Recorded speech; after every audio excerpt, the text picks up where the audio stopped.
All right, so we're going to go over the shading with colored pencil. Now, there is a very specific way that I want you to do this worksheet, and a lot of it's going to deal with layering different colors and blending with various methods like white, colorless blender, and a citrus solvent. So, for starters, we're going to start with one color. Now, when I shade these, and when I say one color, you're going to do one color and you're going to make it look 3D, almost kind of like you would with a normal pencil. All of these, I want you to shade them like you're trying to make them look 3D. So I'm going to start off by shading really, really light. So when we're coloring with colored pencils, I need you to remember that colored pencil follows the same rules or guidelines as watercolor and as oil pastel. And for that, I mean, you're always going to work from lightest to darkest because you can't put light on top of dark. Like you can't put yellow on top of black. It's not going to do anything. Work really thin layers to really thick layers. I'm sure we've all experienced it with colored pencil especially, where you'll be coloring and you've put down so much colored pencil that the surface is really, really waxy, and then you can't put anything more down. Yeah, we're going to try to avoid that, which is why we're going to work really thin layers. And so see, now I have a thin layer. It's a little patchy, but you know, I've done my best to kind of make this as even as I can. Whether when you're shading, the best approach is to kind of like do like little circles and shade like that. I'm not talking like big curly cues. Don't do that. Just keep it close, keep it little, press lightly. If you end up shading like up and down one way, kind of make your layers overlap. And if you notice patchiness or like streakiness, shade the opposite way also. Okay, so with my light layer, I'm gonna keep this light. Now I'm gonna hit up the middle.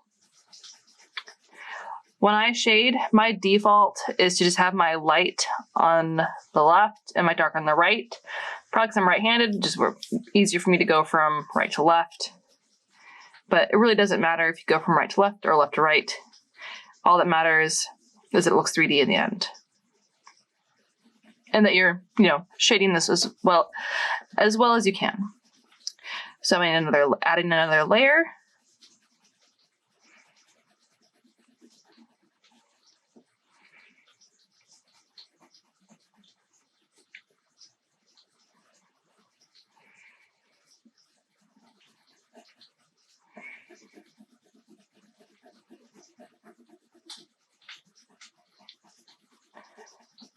And what we're looking for is really nice, smooth progressions from light to dark. Notice I don't want to have any hard stops of like light, medium, dark. They should all flow into one another. So you have a hard time really seeing where one ends and the other begins. And I just like to leave my top alone. I'll shade it with one color and I'm just gonna leave it flat. So I would just do that. Okay, so now I have a light, medium. Then I'm gonna come over here and on my far side, I'm gonna start by coloring them pretty hard actually. Because I want a really strong progression from dark to light. Now I'm not gonna leave this stripe here. That would not be good because that doesn't look good. It sticks out like a sore thumb. So I colored hard and then I'm gonna ease up on my pressure. I'm going to gently shade.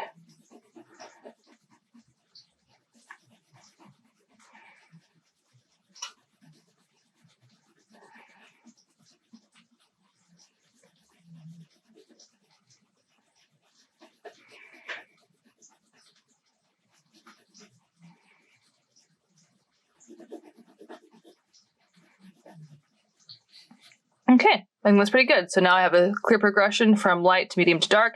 It's nice and smooth, and I've only used one color to make this kind of feel 3D. So next we're gonna move on to one color plus black. So when I do this, You can use the same color, you can use a different color if you want to, doesn't really matter, your choice. But you're gonna start shading this one the exact same way we started this one. And then we're gonna use black after we've colored everything, just like this. We're gonna use black to really make our shadows feel nice and strong. So I think I'm gonna switch it up. I'm gonna use pink. And we're gonna go from there. All right, so I'm gonna start shading this pink one, or my one color plus black, the exact same way I did this one.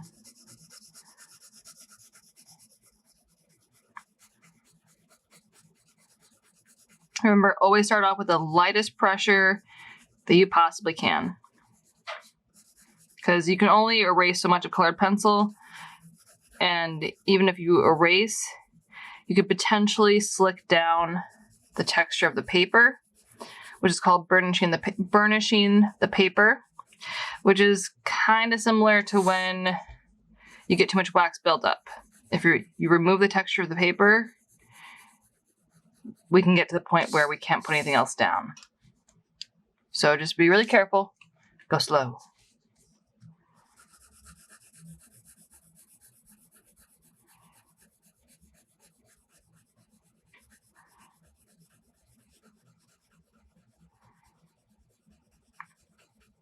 Remember, just leave the top one light color.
All right, so now I'm gonna come in with my black, and I'm pretty much only gonna use this to reinforce where I have my deep shadows into the medium a little bit. I'm not gonna go past the middle, I'm not gonna go past my medium. I'm only using this to really deepen my shadows.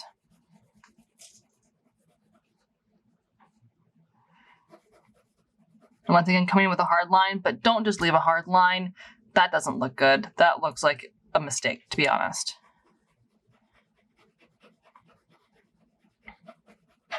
So I start off with a hard line, and then I just ease up on my pressure. Don't press so hard. And blend carefully and slowly.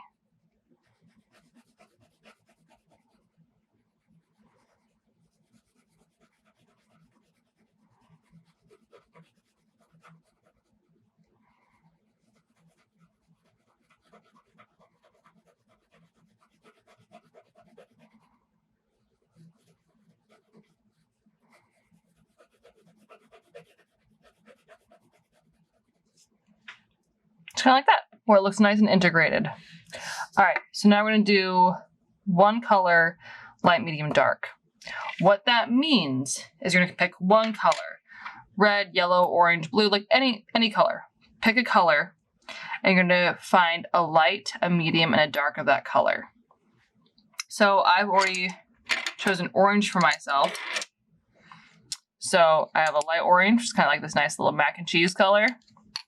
Nice solid medium orange.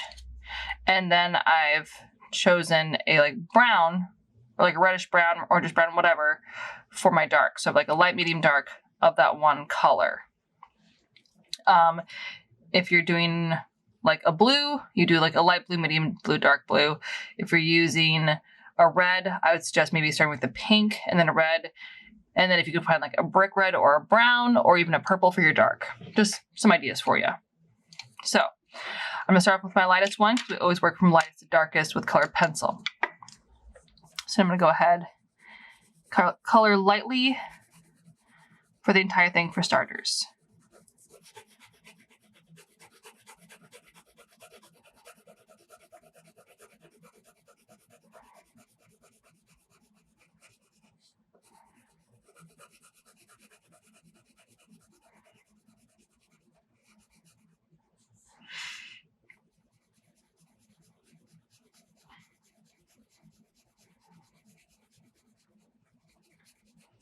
And even though you guys are in high school, I'm still going to say it. Stay inside the lines. I know it seems silly to say it, but it's good for you because you're developing that fine motor control. How do you expect to draw anything with really tight, accurate detail if you can't stay inside the lines? So stay inside the lines. It's good for you. I say it for a reason. All right. So I'm coloring with this. I got my first layer down, and I'm going to go ahead and start to shade like I would with the medium, like medium pressure. So I'm not coming in super dark, but I'm like starting to shade off like I would one of these two.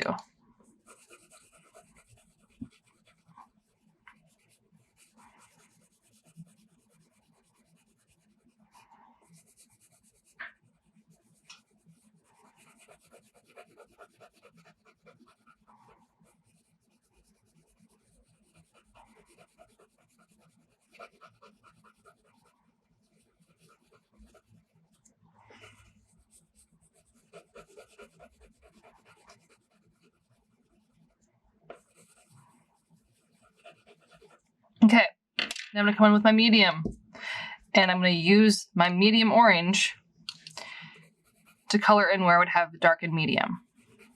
I'm just building up the color layers. I'm not pressing very hard. As you can probably see, I'm not really like acting like I'm a toddler with a crayon.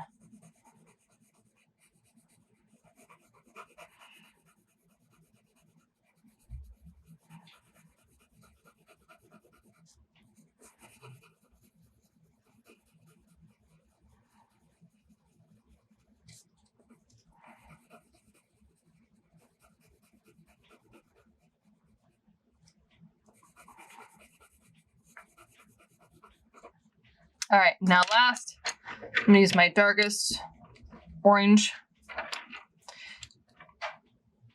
to shade in my shadow. So for this one, I am gonna start coming in hard. So I'm gonna get that really nice, strong, dark line.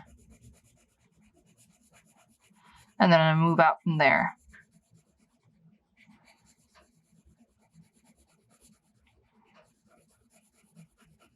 Remember, I still want a smooth progression of light to dark.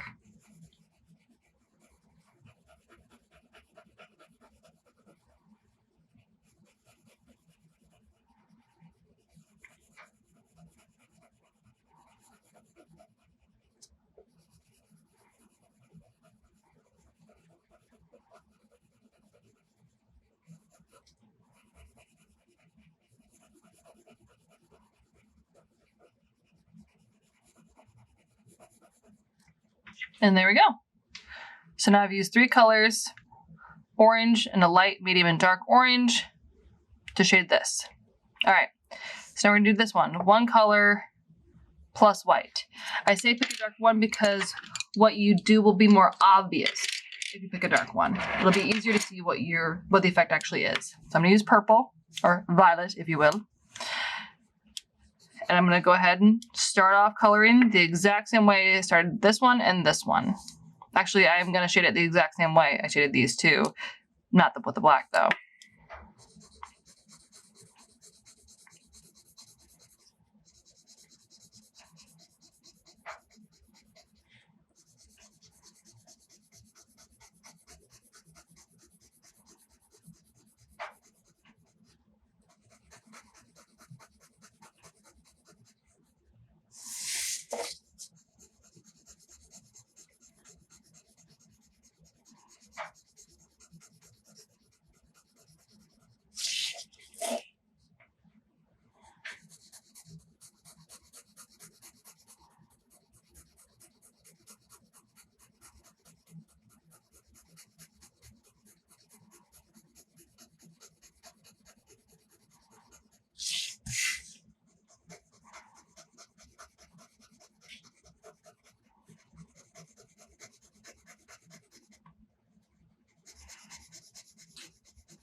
So now that I've shaded that, I'm going to take my white colored pencil and I'm going to color over the entire thing, and I'm going to color hard.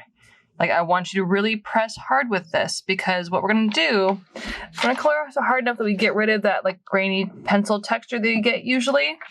We're going to color hard enough to get rid of that. And when you're blending with a white or a colorless blender or with a citrus solvent, always blend from lightest to darkest, because your dark will contaminate your light and you're going to get some color movement that you didn't intend.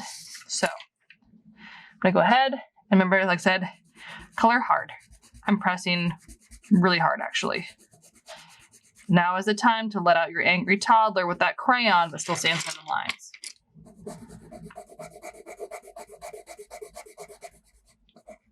And now, blending is not perfect. You have to start with good coloring to get good blending, especially with colored pencil. So if I was trying to blend and my pencil marks were all over the place, looked really patchy and uneven, blending is not a perfect fix for that. It's not going to hide that. You have to start with good or close to good.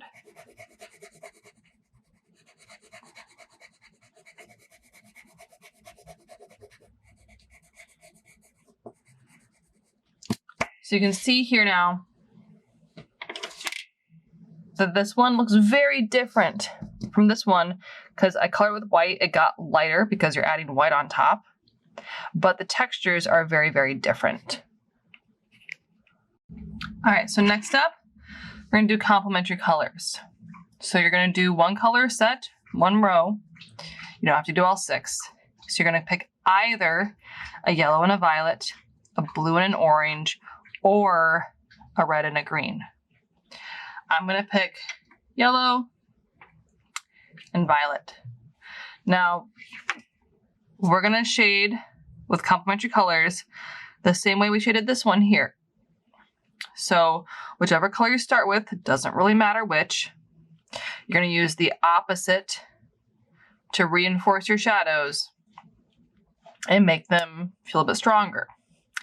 So using complementary colors to shade and add shadows is actually the best way to get realistic, naturalistic looking shadows. Because a shadow is essentially like a dull version of that color. So if I want a dull red, I add green to it.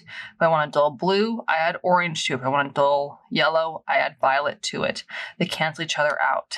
If you get these in equal pigment strength, it will turn brown, which is a neutral. They cancel each other out. So I think I'm gonna start shading with yellow. So start shading off the same way you did this one.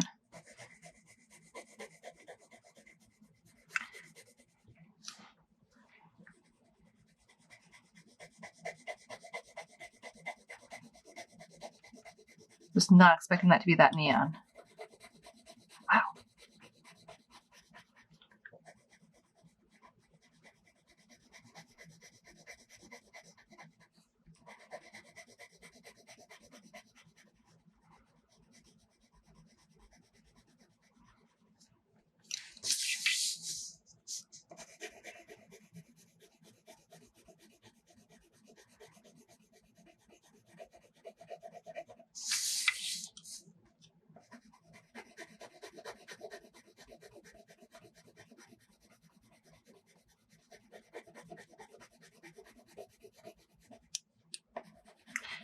Definitely gonna need the purple for this one, because this yellow does not show up with shades very well. But it's okay. When I use the purple, violet, whatever, you'll be able to see what I'm talking about. So have that. I'm gonna use purple for my shadows. And what I like to do with this is I like to kind of sandwich the complement in between the first color I used. Because sometimes if you shade with the complements, it doesn't kind of feel like it's all part of the same shape, same color. So I'm probably going to shade with this, with the violet, and then add the yellow back on top. And I do this a lot when I shade with colored pencils in general, or just colored pencils. I'll kind of sandwich colors together.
Okay, now I'm going to use yellow on top, and that's going to actually dull the purple and make it all feel more integrated.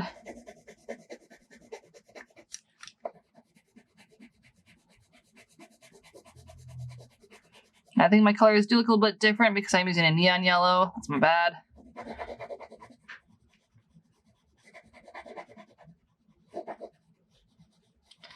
But overall, I would still argue that's pretty naturalistic. Okay, so you can use whatever colors you want for these last two. You have to use at least one, obviously, still shaded like it's 3D. And then we're going to blend with a colorless blender, which is this, and then a citrus solvent. Let's see here, what do I want to use? I think I'm going to start off, I'm going to do kind of sunsetty colors. I like to be a little bit extra sometimes. I think you all know this.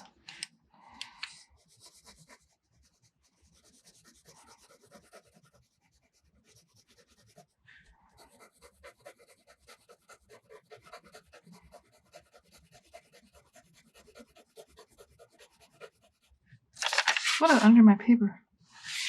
Huh.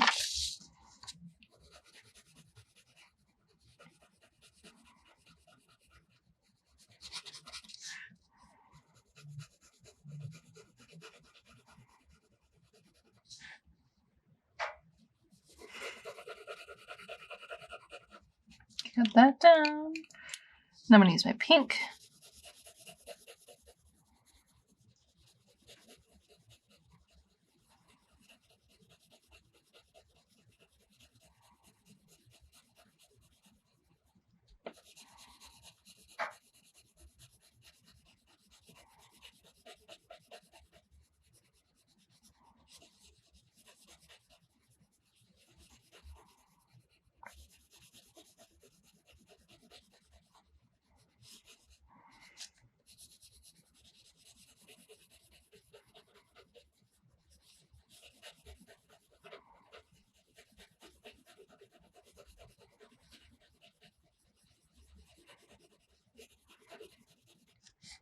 Now remember, when I blend this, I need to start with a good job of coloring, because blending cannot fix bad coloring.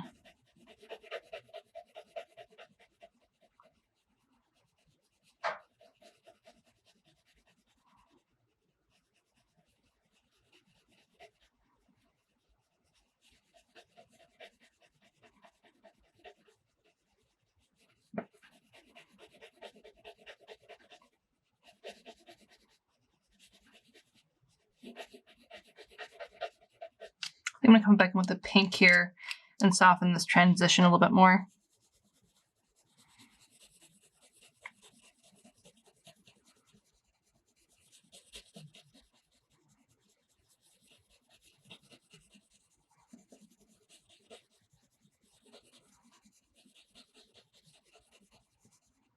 All right, and now I'm going to use violet for my deep shadows.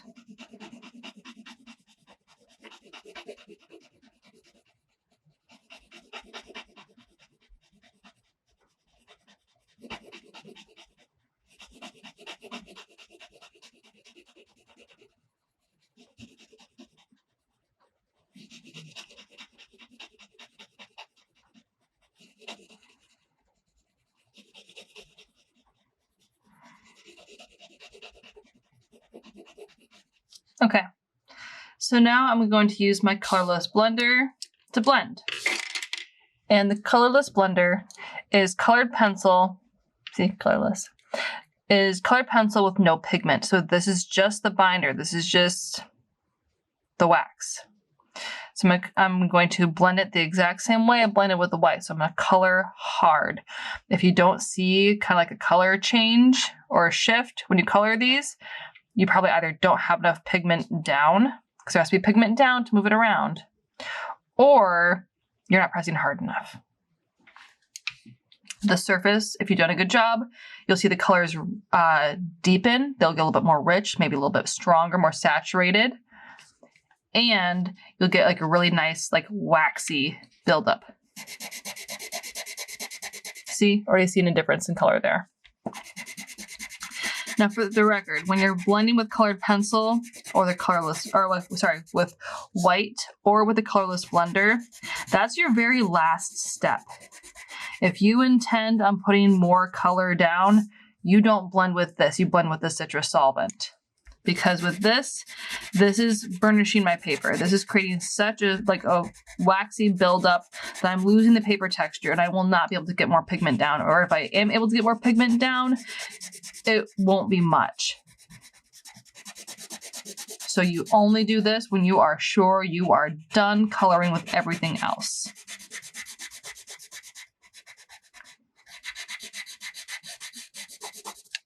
There we go. Also with these, you will get some pigment on the tip for these. Just kind of like wipe it off on your paper. There you go. Okay. Last up, citrus solvent. I think I'm going to use pink, red, purple.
Okay, so now that I have that, I'm going to blend with the citrus solvent.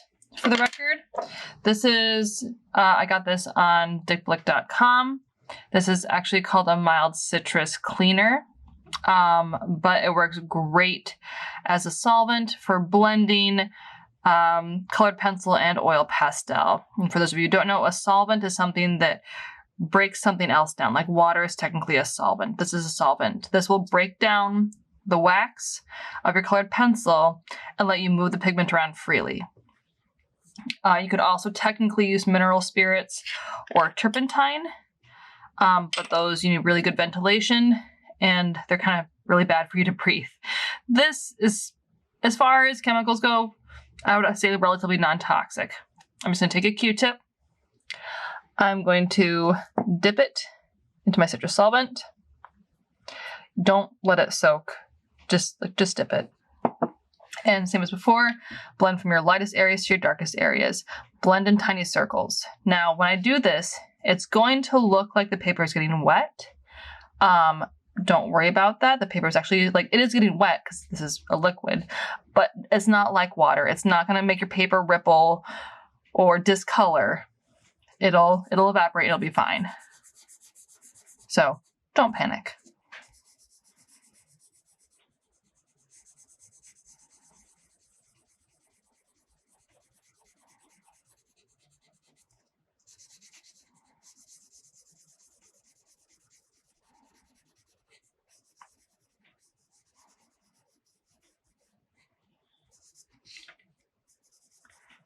All right. And now that worksheet is all done. Like I said, with this one, once this dries, you'll be able to see how well it blended. It takes maybe about 5 minutes or so to dry, depending on how dry the air is, ventilation, all that jazz. But that's how you do this worksheet, shading with colored pencil.